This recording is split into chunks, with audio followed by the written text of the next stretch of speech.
Hey, what's going on, Guardians? My name is the Black Link, and today is Thursday, February 20th, 2020, which means it's time for another issue of the Bungie Weekly blog, This Week at Bungie Got Jokes.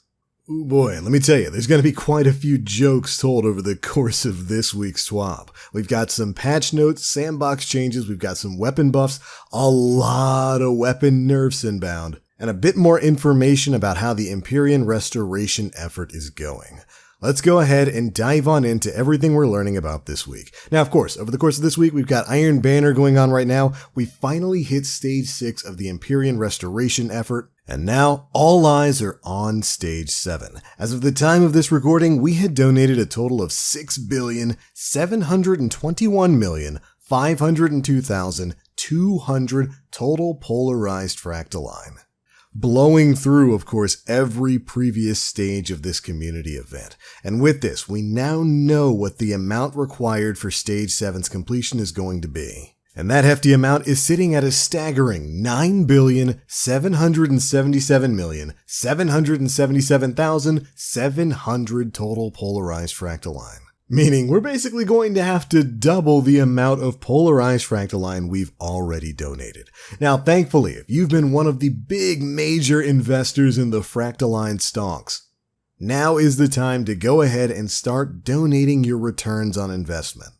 If you've been utilizing your polarized fractaline to raise the resonance level of your tower obelisks, and you've been waiting for the perfect time to go ahead and start donating towards this event, this is the time. So if you've been waiting, get that polarized fractaline donated, get your secret emblem in Triumph, and let's get this challenge done. And despite the fact that this is all supposed to be going towards rebuilding the lighthouse, spoilers for next season, why do I feel like the only one getting rich off of this is the spider?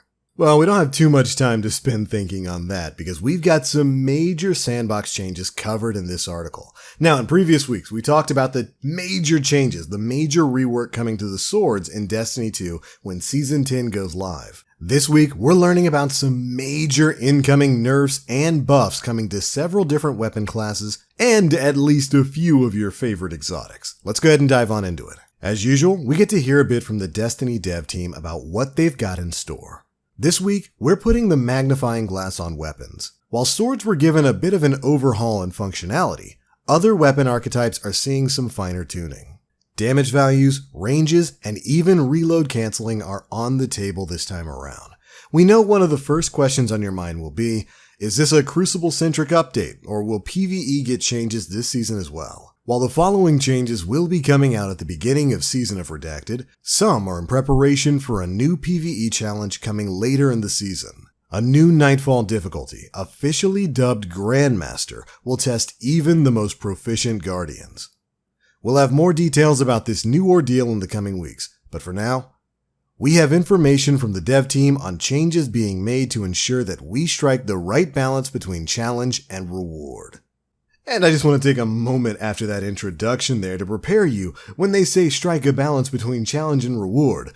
What they mean is nerfs. A whole lot of nerfs. Starting with everyone's current favorite exotic sniper rifle, Izanagi's Burden. They state that since the removal of auto-reload effects from Rally Barricade and Lunafaction boots, as well as the introduction of a catalyst for Izanagi's Burden, it's seen a significant uptick in use.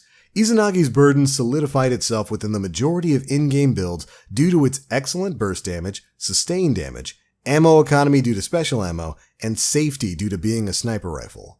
And of course, because of this, the Outlaw trait has been swapped out for no distractions to be more in line with the fantasy of the weapon and to ensure the trait on the weapon would still work with Honed Edge. And so, because of this, the animation speed of Honed Edge is no longer affected by the reload stat, and Outlaw has been replaced with no distractions. A pretty major nerf if you were to ask me. That's a pretty big significant hit to the DPS of Izanagi's Burden. Some of you out there might be like, well, they're not lowering the damage on it. Well, we're going to get to sniper rifle nerfs in just a second. Hold on there. But cutting Outlaw out of the game when it comes to Izanagi's Burden means it's going to take you longer to get back into the fight with your Honed Edge shots, which is going to cut pretty significantly into this gun's burst damage output. Really can't say I'm too happy with this at all, but that's not the end here. For sniper rifles, we gave sniper rifles an increase in PvE damage back in Shadowkeep, We're removing that change for a few reasons. Sniper rifles have a lot of utility and safety due to their range, and the increased damage was giving them too much of a leg up on their closer range counterparts. That gulf only widens as the difficulty of any given encounter goes up. The direct changes to adaptive and rapid-fire snipers were to make the differences in the sub-archetypes more impactful again, as well as to give some amount of parity with the adjustment to shotguns and fusion rifles. Yeah, both of those classes are getting nerfed too. We're only getting started here. So, here's the changes coming to sniper rifles. Damage to major enemies and above has been reduced to pre-Shadowkeep levels, so down by about 20%. Adaptive frame sniper precision multipliers have been reduced from 3.25 times to 2.95 times, and rapid fire snipers base impact has been reduced from 100 damage to 90 damage, so nerfs all across the board when it comes to sniper rifles.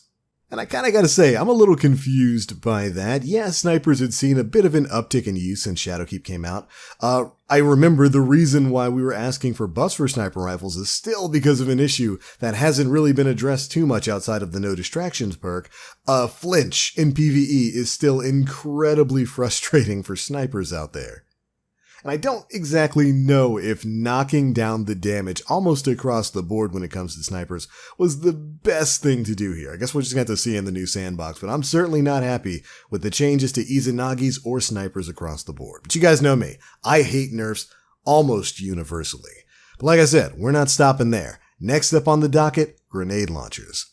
Are you noticing a theme here? We're going through all of the most popular raid builds. Here's what they had to say. Through a combination of archetype adjustments and new perks being introduced, grenade launchers have been quite powerful ever since Season of the Drifter. We've changed the aggressive frame sub-archetype to the rapid fire sub-archetype to be more in line with other weapons' established conventions, and slightly reduce their effectiveness on powerful enemies to give other weapons some more breathing room. And so they've come up with these changes. Aggressive frame grenade launchers are now rapid fire frame grenade launchers. Rapid-fire frame grenade launchers have had their damage reduced to account for their rate of fire change, but now also have increased reserves. So basically you're going to be dealing a bit less damage, but of course because you're firing a faster grenade launcher, you're going to have increased ammo reserves. Previously, aggressive frame grenade launchers fired faster than adaptive, but had the same damage. And finally, damage to major enemies and above by power weapon grenade launchers has been reduced by 10%. So if you've been loving those spike grenade builds like just about everybody running raids has, you're going to be dealing about 10% less damage with that against powerful enemies in PvE. So nerfs all across the board for grenade launchers there. Especially for those ones that you were probably utilizing for raid damage. Stuff like the Swarm of the Raven fits into that aggressive frame. So those are now going to be rapid fire frame grenade launchers, which is a pretty heavy change if you were to ask me. We don't have too much time to spend lamenting that because this pain train is going on. Although a lot of you are probably going to be happy about this next one. Lord of Wolves is finally seeing an adjustment. The ease of use granted by changes to release the wolves made it very difficult to approach and made the margin of error extremely large. We've pushed the two states apart via accuracy to ensure that the default state is the norm rather than the exception. With this change, Release the Wolves should be used at extremely close ranges against large targets instead of just being a better version of the default behavior. The change they're making here, Release the Wolves now significantly reduces this weapon's accuracy while active. So basically, if you activate the Release the Wolves perk, they're just making it less accurate, I guess at mid to long ranges. So you're not going to be able to get as many consistent long and mid-range kills as you can, as easily as you can right now. This is an interesting way to handle it. I guess we're going to have to see exactly what they mean by accuracy there when we fire it, when these changes go into effect.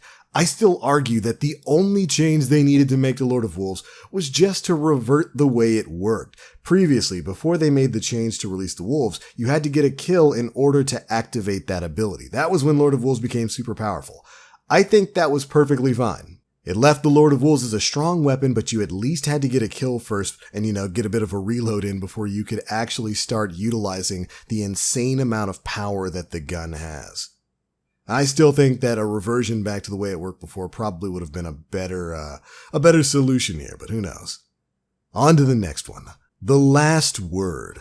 When reintroduced in Season of the Forge, the last word became quite dominant due to its extremely forgiving maximum time to kill. We're adjusting the way the weapon works to focus it back as a hipfire-based weapon, while also improving that side of the experience for both controller and mouse and keyboard inputs. We've also made it a little less forgiving so that you still have to concentrate on your aim while wielding the weapon. A lot of changes going into effect here. Fanfire now adjusts the precision scaler when hipfiring. Fanfire impact values have also been adjusted. Precision hipfire hits, so hipfire headshots will now deal 68.27 damage, and ADS headshots are going to deal 52.2 damage. Body shot damage for both hipfire and ADS has been knocked down by a fairly significant amount, going from about 50.01 damage to 38 damage for both hipfire and ADS. So you're going to be doing much less damage in terms of body shots with the last word when this update goes into effect. But those aren't the only changes. Additionally, aiming down sights now no longer provides additional effective range or damage falloff, so you no longer get extended range when you ADS with the last word. Next up, they've reduced stability for mouse and keyboard input, reduced the overall effective range on the gun, and to improve the experience, they've adjusted the way target acquisition is handled while hip firing. This is a lot of nerfs for everybody's favorite Western 6-shooter. The last word as it currently is definitely a really powerful primary option, one of the most powerful in the game, but it could only really reach that level on PC where mouse and keyboard really didn't have too much trouble keeping things on target. And I would actually kind of argue that that's probably all Bungie needed to do, maybe just cut down on the range a little bit there and make the gun kick a bit more with mouse and keyboard, or equalize things a bit more with controllers so that the gun's actually usable with a controller. But no, instead we're getting massive nerfs all across the board. We've got damage nerfs for it, we've got effective range nerfs for it for ADS and in general. And they've even reduced the stability for those of you out there using mouse and keyboard. For that one, we're going to have to see exactly how much that affects mouse and keyboard so that you can be super accurate with that. But a lot of nerfs for the last word in this update. Gotta say, I'm kinda surprised by that. But to pair up perfectly with that, we've also got some changes coming to shotguns as well. One issue we've been waiting to fix before adjusting shotguns again was an oddity in the way our aim assist system works with weapons that don't care much about precision damage. As an example for shotguns, at certain distances between players, the aim assist system would prioritize the head, causing the entire spread to deviate from center mass and make the player miss out on the kill. With that issue out of the way, we've made more adjustments to shotguns to give other weapons a little more time to react to them. Shotgun nerfs inbound, everybody. Target acquisition for non-slug shotguns has been adjusted to no longer account for precision locations. Well, actually, that's kind of a buff. Previously, target acquisition could actually cause the player's spread to deviate from the intended aim vector, causing most of the spread to miss. So you should have more consistent pellet spread when you fire shotguns moving forward. Next up, cone angle is now adjusted on a per sub archetype basis and is no longer adjusted by the range stat. And finally, aiming down sights no longer adjusts effective range for this weapon archetype. So ADSing with a shotgun is no longer going to increase your range once these changes go into effect.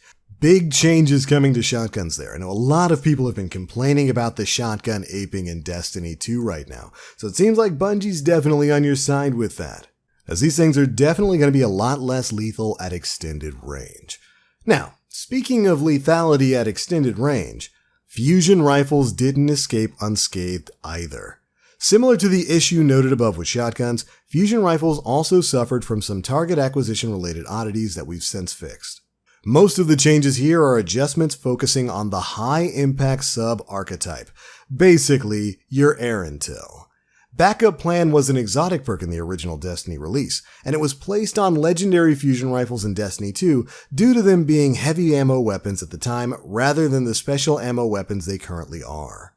When weapons were shuffled around in Forsaken, the perk came along with them, and we've decided to adjust it alongside the archetype itself to have it fall back in line with other legendary perks. And so here's the direct list of changes we've got coming to fusions. Target acquisition for fusion rifles has been adjusted to no longer account for precision locations. Just like shotguns, this should help your bolt spread be a bit more consistent. Previously, target acquisition could actually cause the player's volley to deviate from the intended aim vector, causing most of the volley to miss. Next up, damage fall off for this weapon archetype can now floor at 50% damage. Previously, damage fall off ended at 75% damage, so you're going to be dealing less damage at longer ranges now. Effective range and the impact of the optics stat for this weapon archetype has been reduced across the board. And then changes to backup plan. Backup plan now adjusts impact to match the rapid fire sub archetype while active, and charge time is now set to match the rapid fire sub archetype of about 0.85 while active. So basically, if you're running backup plan now, it's going to reduce your impact. So you're going to need to make sure you hit more bolts in order to kill. Which is certainly a change that I heard a lot of people clamoring for across the past couple of months of fusion rifle play. But alright, there we go. Now that all those nerfs are done and gone, let's talk about one archetype of weapons that's actually getting some love. Auto rifles have some damage buffs inbound. Some small tweaks have been made to give auto rifles a small boost in efficacy for the Crucible, though they also influence PvE. The nature of the way Destiny is played tends to have semi-auto based weaponry be more effective in general, and so we're compensating for that with these tweaks. These are fairly modest changes intended to give auto rifles more of a chance in an open fight without attempting to drag the time to kill of the entire game down. I would imagine some people would argue that it probably should be brought down a little bit more. Anyways, here's the changes. The following impact values have changed. For high impact frames, default and precision damage have been moved up to 22 damage for body shots, 35.2 damage for headshots. For precision frames, auto rifles will now deal 17 damage per body shot and 27.2 damage for headshots. For the adaptive frame archetypes, they now deal 15.75 damage per body shot and 25.2 damage per headshot. And finally, for the rapid fire frame, those will now deal 13.4 damage per body shot and 20.1 damage per headshot at optimal range. Major buffs across the board in terms of damage output for auto rifles. This is at least a little bit of good news atop a very, very painful list of nerfs. And if this is across the board, if this applies to exotic auto rifles like Suros Regime and the Monte Carlo, which are already alright weapons in the Crucible, I could see those being pretty darn good when these changes go into effect. So there, we at least have that to smile about. Can't wait to try that out. But alright Guardians, that's it for the biggest changes covered in this week's TWAB.